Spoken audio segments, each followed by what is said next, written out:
primero que nada me gustaría empezar comentando que México es un país extremadamente desigual. Los niveles de bienestar en los distintos estados de la República, como podremos ver, son muy variados. Como ejemplo les pondré el estado de Zacatecas, el cual incluye entre uno de los estados que tiene un índice medio y que con datos del INEGI para investigar el perfil poblacional, en base al porcentaje de viviendas con piso firme, con agua entubada, con drenaje y con electricidad, se concluyó que esta variación proviene de que mientras 93% de las viviendas tienen electricidad, 87 tiene piso firme, menos de 84 cuenta con agua entubada y apenas el 60 con drenaje. La gran desigualdad entre este punto es la desigualdad que hay entre ricos y pobres, debido a la mala distribución de ingresos y a la mala ineficacia de los planes que se han desarrollado para combatir la pobreza. Según la Organización para la Cooperación y Desarrollo Económico, México dedica la mayor parte de su presupuesto a la educación, pero su inversión por estudiante está entre las más bajas. Eso es reflejo de la mala organización que tienen los programas de desarrollo social para la gente que no tiene los recursos. Y el 23.4% de los gastos públicos del gobierno es una cifra muy importante para el PIB de México. Aunque esta brecha sea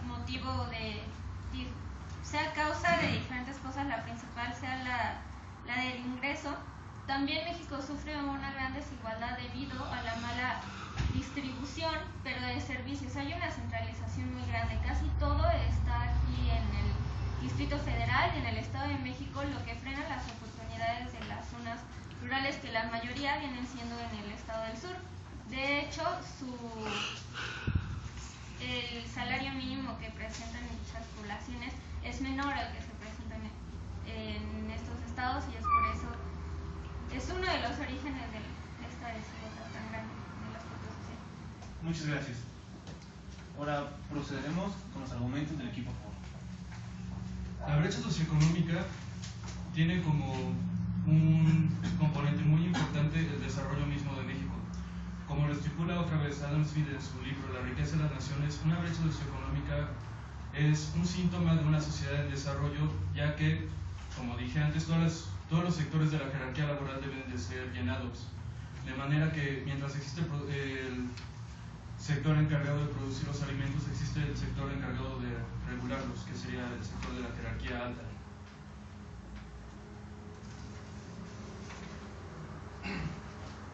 Recordemos que México tiene un sistema económico capitalista. ¿Qué quiere decir esto?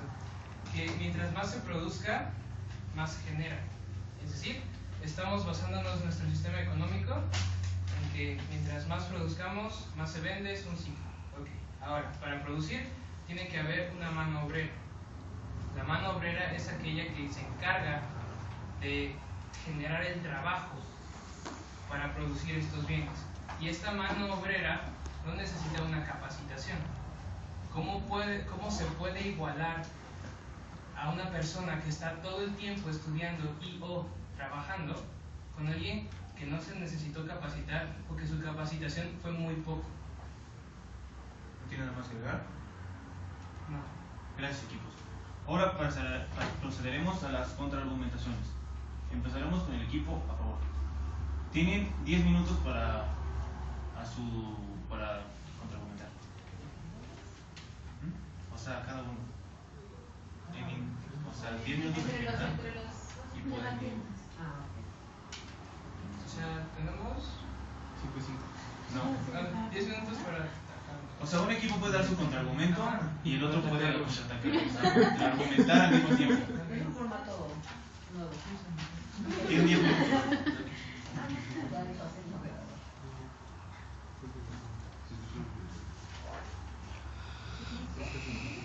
Equipo, por favor, comienza. Muy bien. Mis compañeros hablaron de una desigualdad en cuanto a la distribución de cómo, por ejemplo, ¿cómo decirlo? Ok, los servicios están distribuidos mal, es lo que mis compañeros establecieron, centralizando muchas o todas de las oportunidades, servicios de escuelas, etcétera, en el centro del país.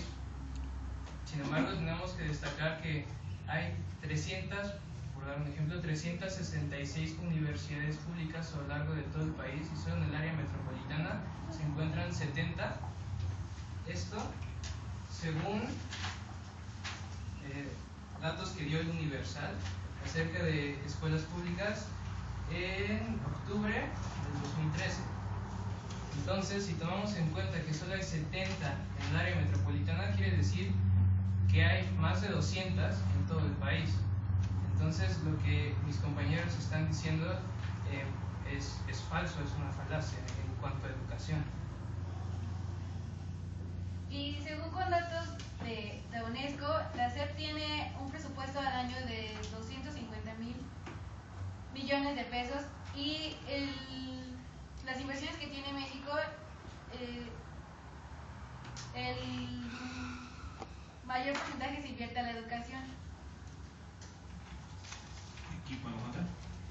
Los compañeros dijeron que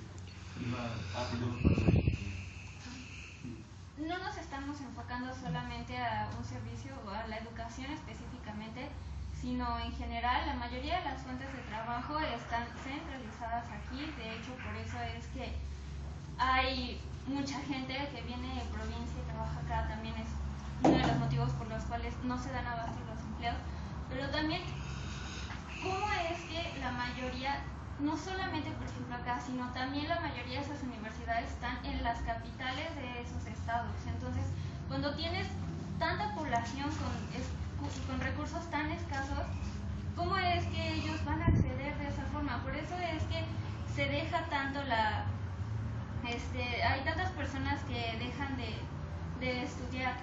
Muchas veces los caminos no están bien implementados, es muy complicado llegar, las personas tienen que caminar durante 4 horas. Y por otro lado, ustedes dijeron que es algo así como la supervivencia del más fuerte, la jerarquización, pero entonces se está rompiendo con el esquema de la democracia y además, como lo señala Fernando Cortés, que es un profesor investigador del Centro de Estudios Sociológicos del Colegio de México, está dejando la riqueza y las decisiones en las élites, gente que es muy privilegiada y realmente no conoce las necesidades de las demás personas.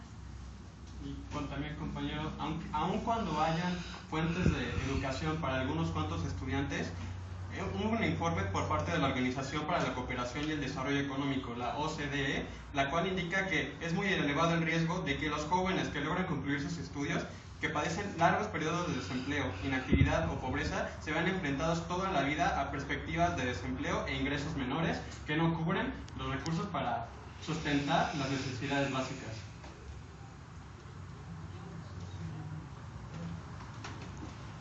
Y por favor.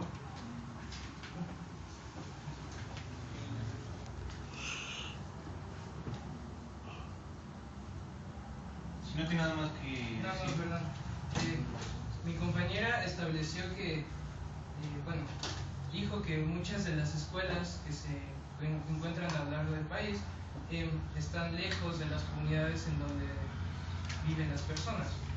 Entonces, muchas veces es difícil, según lo que dijo mi compañera, transportarse, pero aquí hay una contradicción porque también dijiste que la gente emigra a otros lados para buscar opciones y oportunidades de trabajo. Entonces, ¿cuál es la diferencia entre emigrar para buscar escuelas y no para buscar trabajos? Estamos hablando de estudiantes. Es gente que efectivamente no tiene buenos recursos, no puede mantenerse. Esa es una Muchas falacia de veces generalización. no es una falacia de generalización. Helen Clark, la administradora del Programa de las Naciones Unidas para el Desarrollo PNUD, ella misma afirma que por estos motivos la gente deja de estudiar y por eso muchas veces los jóvenes se vuelcan hacia lo que es la delincuencia. Y la mayoría de la gente que migra ya es gente grande y viene a buscar empleo. Entonces, cuando los niños migran, ¿qué pasa? ¿Ellos no cuentan? Porque sabemos que hay jóvenes que migran, hay niños que migran, hay bebés que migran, no la mayoría son adultos. Sí, pero el porcentaje de la gente que realmente logra concluir sus estudios es muy baja por lo mismo. Realmente los jóvenes que quieren emigrar no lo hacen solamente por el aspecto de educación. Además, muchas veces sí lo hacen, pero no alcanzan, incluso aunque para nosotros sea algo muy absurdo pensar gastar 10 pesos es mínimo para nosotros, para ellos es realmente un esfuerzo sobrenatural, entonces muchas veces tienen que dejarlo. Sí. Y por favor tratemos de mantener un poco más de organización en el debate. Gracias. A mi compañero Paco nos dio a entender que se necesita la desigualdad para desarrollar el país. Entonces nosotros vemos que, según la INEGI, en el 2011 dice que en la Revolución Mexicana 6 millones de mexicanos mayores de 15 años no sabían leer ni escribir. En la actualidad, o sea, más de un siglo después, siguen habiendo 5 millones de personas de mismo rango de edad que viven relegados. Obviamente no es lo mismo un país que tenga millones más de habitantes. Sin embargo, la cuestión es dónde está el problema y por qué sigue pasando eso. El periódico El Economista nos da a entender que, de acuerdo con un estudio del World Economic Forum, la mayoría de los países que destinaron montos similares como porcentaje del PIB, 5.7 que destinó México para la educación, obtuvieron resultados superiores a México en estas pruebas. Entonces yo me pregunto, ¿cuál desarrollo? Muy bien, me permito recordarles que estamos hablando de un país en vías de desarrollo, no precisamente de un país desarrollado. Estamos hablando de un incremento macroeconómico que se presenta a partir del 2000 con la entrada del PAN al poder y con la salida del PRI, donde los precios de diferentes consumibles se estabilizaron y se presentó una inflación de menor del 3%. Es cierto que México ha tenido un incremento en sus ingresos por la producción y el resto de la pero también mencionaba lo de la educación, transporte y eso, y no se justifica que porque no tengan eso tengan que emigrar o se dediquen a la delincuencia. Equipo. Ahora, moderador, ¿puedo? ¿No tiene nada que decir equipo en contra? No sé. Equipo en contra. Bien, pero ¿cómo explican que aún siendo un país en vías de desarrollo, del total de la población, tan solo 23.2 millones de mexicanos que no son pobres cubren con todos los derechos sociales, mientras que el resto de los mexicanos enfrenta alguna carencia social o tiene problemas de ingreso? Y como está establecido en la Constitución, en el artículo 25 también, sustenta que corresponde al Estado la Rectoría del Desarrollo Nacional para garantizar que este sea integral y sustentable, y mediante el fomento del crecimiento económico y el empleo y una más justa distribución del ingreso y la riqueza, nuestro país puede crecer. Entonces, aún siendo un país en vías de desarrollo, no podemos justificar mediante eso. México tiene que crecer. México está establecido en la Constitución. Entonces, están los artículos. México, aún siendo un país en vías de desarrollo, necesita crecer. No se puede quedar estancado. Equipo, por favor. Bien, para comentar un poco, mis compañeros hablan acerca de la igualdad. Ahora, la igualdad, vamos a hablar un poquito de la igualdad. Si todos fuéramos iguales y todos tuviéramos que ser iguales, el gobierno tendría que apoyar a todos por igual, ya sean ricos o sean pobres. Entonces, si la igualdad reinara en el país, tendría que darle el mismo apoyo económico que se le da a la gente pobre a la que se le da a la gente rica. Eso no puede pasar, sino tiene que existir la equidad. ¿Y qué es la equidad? La equidad es muy similar a la justicia, que las personas obtengan lo que necesitan o deben obtener. Sin embargo, para esto se tiene que trabajar como se estableció antes mi compañero Paco. El modelo capitalista establece que para tener hay que trabajar. Entonces, la igualdad no puede existir porque eso sería comunismo, y se ha comprobado en los países que han intentado adaptar el comunismo que simplemente para el ser humano no se puede, por lo mismo de que mencioné antes acerca de los instintos y el instinto de dominancia. Ok, procederemos a la siguiente pregunta. ¿Cómo afecta el sistema económico capitalista a esta desigualdad? Por favor. ¿Podrías repetirla? ¿Cómo afecta el sistema económico capitalista a esta desigualdad? Procedemos con el equipo en contra. Bien, para empezar, México está en la organización de los que cooperan con el desarrollo económico. Con el ingreso familiar más bajo y el segundo por las desigualdades entre ricos y pobres, se ubica México tan solo después de Chile. Esto es una forma de ver cómo ha afectado el capitalismo y la manera en la que se ejerce actualmente en nuestro país a la población mexicana. Y de acuerdo con este informe, es que México ha sufrido una caída anual en los ingresos de casi entre 6 de 6% entre el 2007 y el 2010, los años de la crisis financiera mundial. Y México también ha destacado por la desigualdad en términos de ingresos entre el 10% de la población más rica y 10% de la población más pobre. Además, el informe también ha señalado que México es uno de los pocos estados que carecen de prestaciones de desempleo y que el peso del sector informal hace buena parte de la población carezca de cualquier tipo de protección social. Es decir, los mexicanos tienen que crear sus propias fuentes de empleo de manera informal para poder sustentarse. Aquí, por favor. Muy bien, me parece que la pregunta no sería tanto como cómo afecta el capitalismo a la brecha, sino cómo es que la brecha forma parte de este capitalismo, porque en cualquier sociedad capitalista siempre se va a ver una diferencia de clases, una diferencia de ingresos y una diferencia de calidad de vida. Y volviendo a lo del empleo informal, es cierto, México siempre ha sido un país que se sostiene mucho en base al ingreso informal. De hecho, gran parte de los ingresos de baja jerarquía, como lo estipula Adam Smith en México, tienden a ser informales, ya que no existe como tal una regulación entre, bueno, sí existe la regulación agrícola, pero entre muchos dueños de ranchos, entre muchos dueños de granjas no aplica esta regulación porque simplemente no están registrados por el sistema.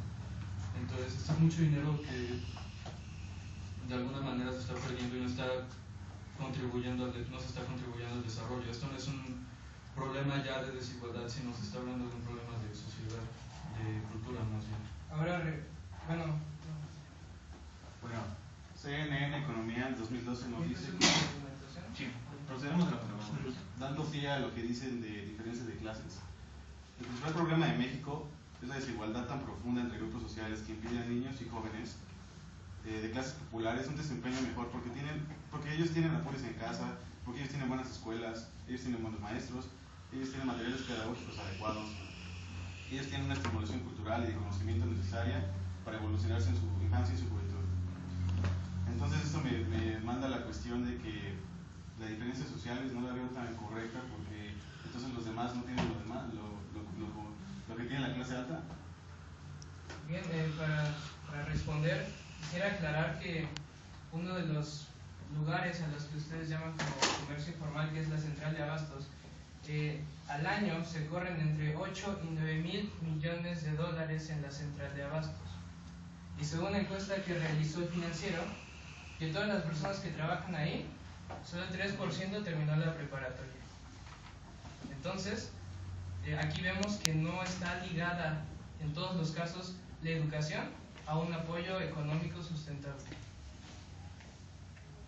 Pero la gente se vuelca a hacer ese tipo de comercio informal porque realmente no se les está dando la oportunidad de integrarse a la economía formal. Además, eso no es solamente lo preocupante, estás aceptando que las personas realmente no tengan los beneficios sociales que ello implica. Les estás privando de muchas cosas que se supone que todos tienen derecho a tener, que vienen implícitas en un trabajo seguro y estable. No puedes afirmar que tienes a un país en vía de desarrollo que se está desarrollando si tú mismo estás frenando ese desarrollo. Equipo, por favor. Como dije, esa ya no es cuestión de desigualdad, sino de cultura. Esos comercios informales no tendrían por qué ser informales si son reconocidos por el Estado. Y las oportunidades existen, las oportunidades para aprovechar estos derechos que se necesitan, que se estipulan en la Constitución existen. Sí, que no sean aprovechados es otra cosa, porque esos comercios bien podrían ganar un poco menos y ser formales, pero prefieren quedarse en la informalidad y recibir mayor ingreso. Equipo, en contra. Bien, primero que nada, ante la respuesta de lo que comentó mi compañero sobre las regulaciones laborales mexicanas, cabe decir que resultan ser en promedio mucho más costosas que en varios países comparables, además de que imponen una serie de barreras en la contratación y despido de los trabajadores, lo que reduce la disposición de contratar trabajadores formales y activar la economía formal. Todo esto resultaría ineficiente, las propuestas que me estaban comentando, si no hay una reestructuración fiscal que facilite el pago de impuestos, ya que con estos, debemos recordar, puede crecer el país. Promueva la inversión, la mejor tecnología y la capacitación en el trabajo, además de incentivar la evolución laboral de los trabajadores a la productividad y no a la antigüedad. Equipo, por favor. No es posible comparar los países. Eso, y volviendo a que la formalización del comercio es La formalización del comercio es bastante inviable para muchas personas. Una vez más, si no es formal, ya no es problema del gobierno. El gobierno ya no tiene por qué estar brindando estos derechos y el trabajo ya no es formal. Ahora, mis compañeros insisten en comparar con otros países acerca de su desigualdad. Sin embargo, tenemos que recordar que México es un país único y no se puede comparar con ningún país. En algún momento mi compañero mencionó a Chile. Chile tiene una población menor a la de México, está en una situación geográfica distinta, tuvo antecedentes distintos, entonces es complicado comparar a un país que se encuentra en Norteamérica con uno que se encuentra en Sudamérica, con costumbres, gobiernos. Un gobierno, Chile pasó inclusive por una dictadura, nosotros no, entonces es algo muy distinto.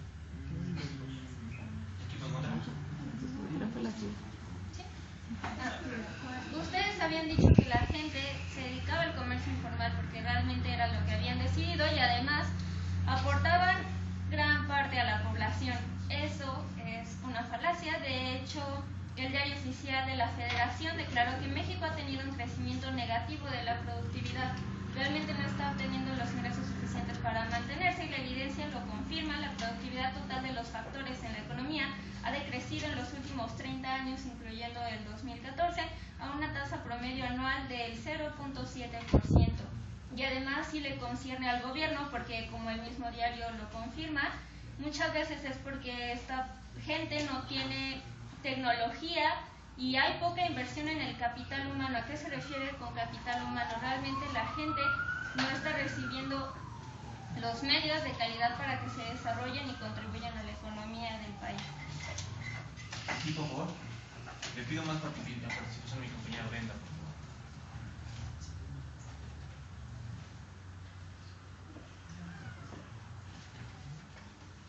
Respecto a que si concierne o no el gobierno, si el gobierno no reconoce a un ciudadano que está bien que goce sus garantías individuales, como trabajador no puede brindarle ningún derecho de trabajador, no puede darle ningún tipo de amparo.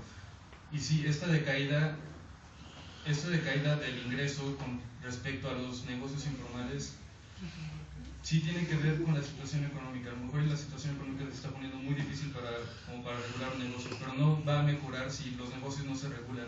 Si todo este ingreso informal no se formaliza y no se toma en cuenta, no podemos esperar que el gobierno trate a todos los ciudadanos que trabajan en el tianguis, que trabajan en una central de abastos como trabajadores. Además, recordemos lo que dijo el escritor francés Jean-Jacques Rousseau en su libro que se estipula como el